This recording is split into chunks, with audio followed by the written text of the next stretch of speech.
Hello, welcome back to another Average Night video. This is the part 2 of the Figma Guts Berserker Armor version Repaint / Sculpt edition, and this is just a verdict for this figure. And basically, how I actually feel about this figure, as a whole, it's kind of average. I think I've been spoiled by, I think I said this before, but I've been spoiled by many new figures that has come up from SH Figuarts, Revoltech. They are all high in articulation yet really well sculpted. So the problem, and that is why I say I've been spoiled, because the range of articulation compared to those two other brands are rather is much more less compared to the other brands. The sculpt wise, it's pretty well done. Everything is well detailed, everything is nicely done. The sword, through my camera, it looks pretty fine. The cape detailing, the cape, the flow of the cape looks pretty well spot on. The armor pieces are well detailed. Rivets can be seen. The face of Guts looks really looks, how to say, looks quite accurate to the manga pictures or pictures I've seen of Guts, and the overall sculpt is pretty damn nice. The packaging I feel is quite adequate. I don't think there is really missing any other pieces or parts. I guess the only thing it would be missing is the face, the facial features, more faces. So another thing that I wanted to actually see an improvement on compared to the previous Guts in its Berserker armor was the hand joints, because when I opened it, I didn't actually see any reviews on this guy before. This is a really blind review in its true sense. I didn't see any reviews of it, and I didn't know that it was still using the old peg hand system.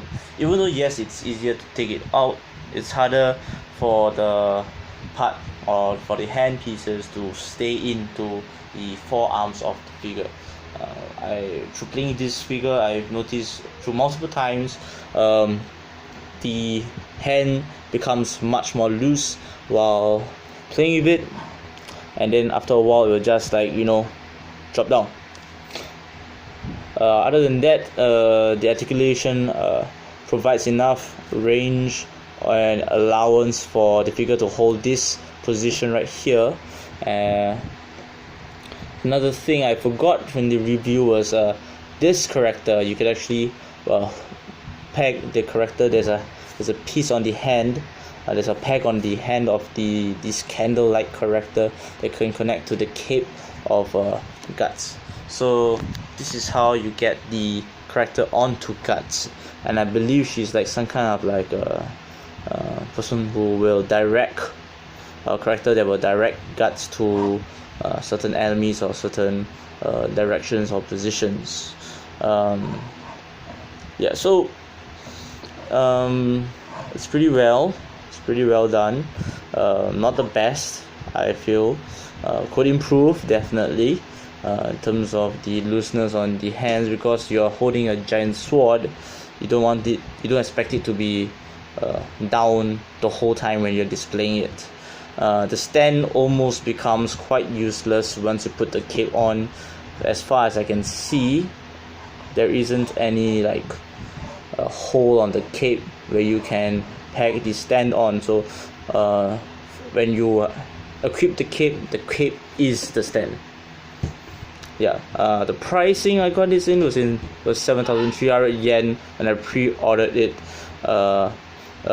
which got me around $100 in my own currency when it was shipped. So altogether it was $103 to actually get this figure. Back at the time, the old repainted version, I think it was like the old version of this guy is around 5,600, if I'm correct. I need to do more research. Around 6,000. Yeah, but at that time there was a book So there's a trade-off. You either get the book or you get like an extra character with some extra helmet pieces for the face. Another thing that I wanted to let you all know was that for the fully Berserker mode, the front helmet piece keeps falling off, so that's why I switched it to this half transform mode, and I'm gonna be displaying it like this all the time. The cape makes it look really nice, so to complete the actual look of the figure. So I don't know if I want to take the cape out or not. So yeah, this should be my verdicts, and yeah, hope this helps influence or help in your decision making in any way on whether you want to get this figure or not. For me, it's like if you have this figure already, I feel like the silver version makes it look really cool, has a much bigger presence because of its color, and you also get a book. This is pretty much almost the same figure as the previous one, just that there's extra parts and no book. So you could give this a skip if you don't really like the black color and you like the more night-ish kind of color of like the Berserker armor. Yeah, so this is my review, and see you all later. Okay, so when I was browsing through my email, I got a little follow-up news. I actually ordered this through Army, and apparently there's a product defect on the sword. When I actually, so basically, here's the message. I'll read it out for you all. Hello everyone, thank you for always using Army.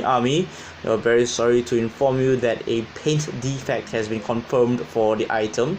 The product code is here, which is the figure that I've just reviewed. Where the blood stains on the sword have not been painted as intended by the maker. The defective sword would look like this. So if a sword that looks like this is a defect, a defect sword. So please note that our store will be providing replacement parts for the defective item. So basically, Army will provide these replacement parts for anybody who ordered this item. At earliest, they are expecting to receive the parts around the end of September. There isn't an exact date, but they'll provide updates to all the customers that have experienced this defect problem. So do take note, if you already ordered this item and you haven't received it, you may receive a defective item, a defective sword, but do not be afraid. If you have ordered from Army, you will receive the replacement sword at around September, nearing October. So this is just an update on the news, and thank you all for watching the whole 2-part series, and I hope this has helped you in any way. Thank you for watching, and have a good day.